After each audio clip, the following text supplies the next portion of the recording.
Hello, my name's John Sutherland. I'm a husband to one, a dad to three, and for more than 25 years it was my extraordinary privilege to serve as an officer in the Met Police.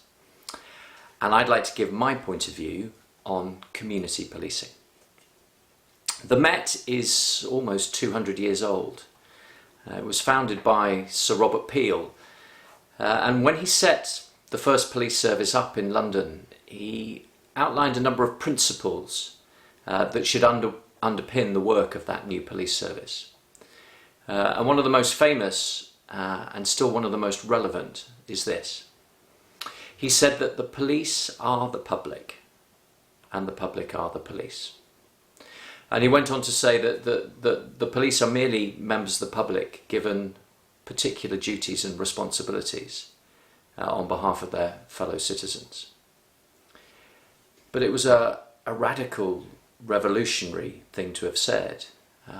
He wasn't suggesting that the police were separate from or apart from the communities that they served.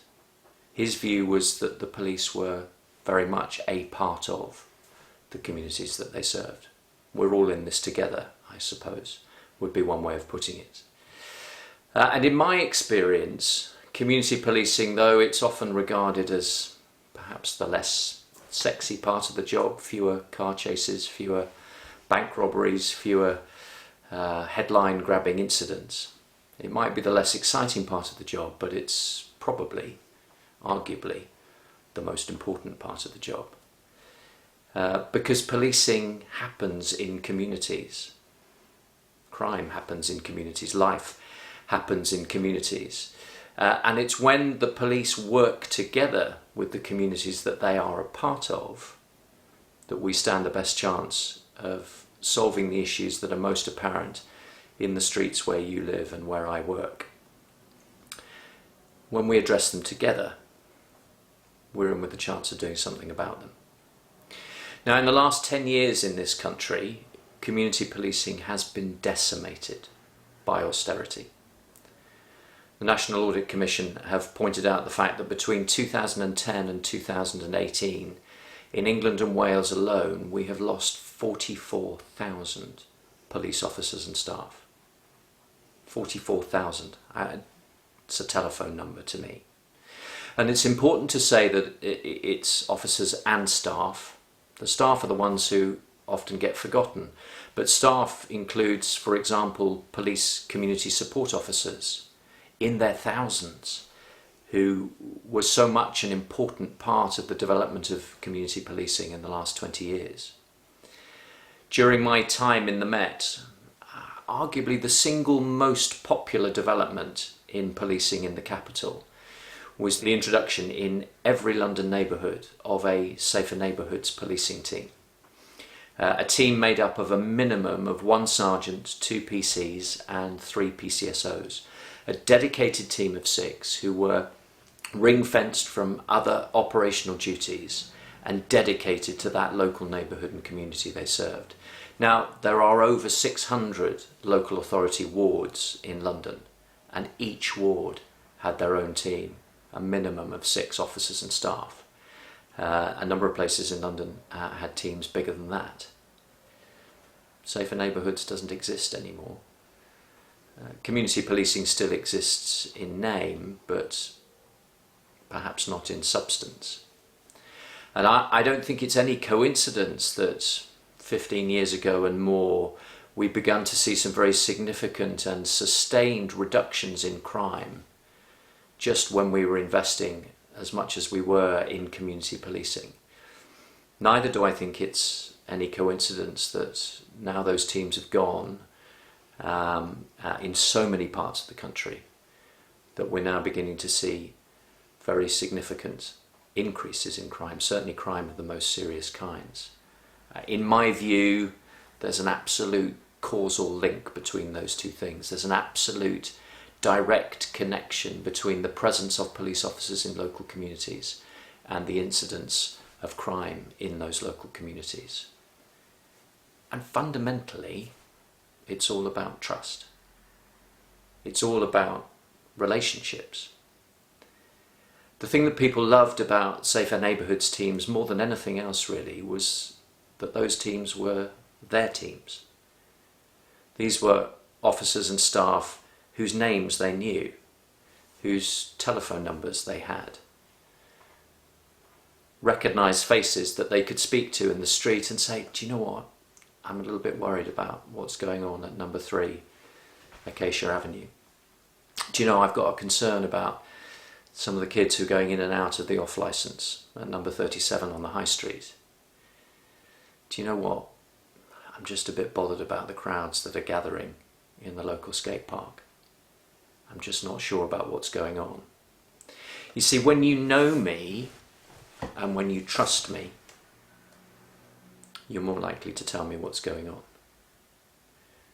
When you don't know me and all you ever see of me is a fleeting face in a passing car speeding by on blues and twos on their way to the latest 999 call, well, you can't talk to me in any case.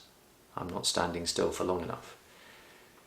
But even if you were to see me walking by, you don't know my name, you don't know who I am, you don't have any kind of relationship with me. And you're less likely to tell me what's happening. And if I don't know what's going on, it's very difficult for me to know what to do about it. And if I don't know you, it's very difficult for me to ask for your help in fixing it. There is an urgent need for reinvestment in frontline policing in this country. Significant, substantial, sustained reinvestment. And in particular, there is an urgent need for reinvestment in local community policing. Dedicated teams of officers and staff who are here to stay in your neighbourhood, who are here to build relationships of trust with you and the people who live in your street, so that we can work together on the stuff that matters most to you and make these places safer than they are now. Recently we've heard political announcements about the recruitment of 20,000 new police officers. The headline is a welcome one.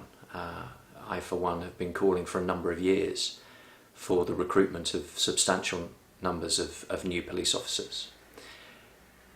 But we need to be really clear that even if the government makes good on this promise, even if the government does recruit 20,000 additional police officers, that still doesn't even make up for the number cut since 2010. Since 2010, we've lost more than 20,000.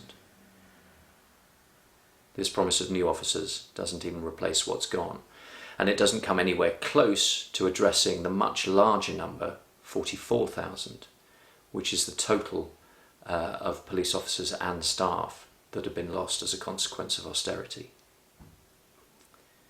Insofar as community policing is concerned, then absolutely a significant proportion of any new recruits need to be directed towards and dedicated towards local community policing. But it takes time. It's not a question simply of making the decision today and suddenly tomorrow it's fixed. It takes time to recruit new police officers. It takes time to train new police officers. And most significantly of all, it takes time to build experience. Policing is all about experience. You learn it by doing it. It also takes time to build relationships, relationships of trust.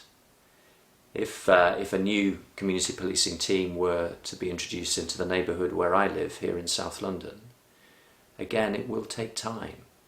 It will take time for them to get to know the neighbourhood and its people. It will take time for them to understand the problems and the challenges that are unique and particular to this part of London. And it will take time for us as residents to build up a level of trust in them as our local policing team. And of course this isn't unique to London. This is a feature of community policing the length and the breadth of the country. It's only taken 8 years to decimate neighbourhood policing. It will take at least that long, and probably significantly longer, to rebuild it. We need to get started now.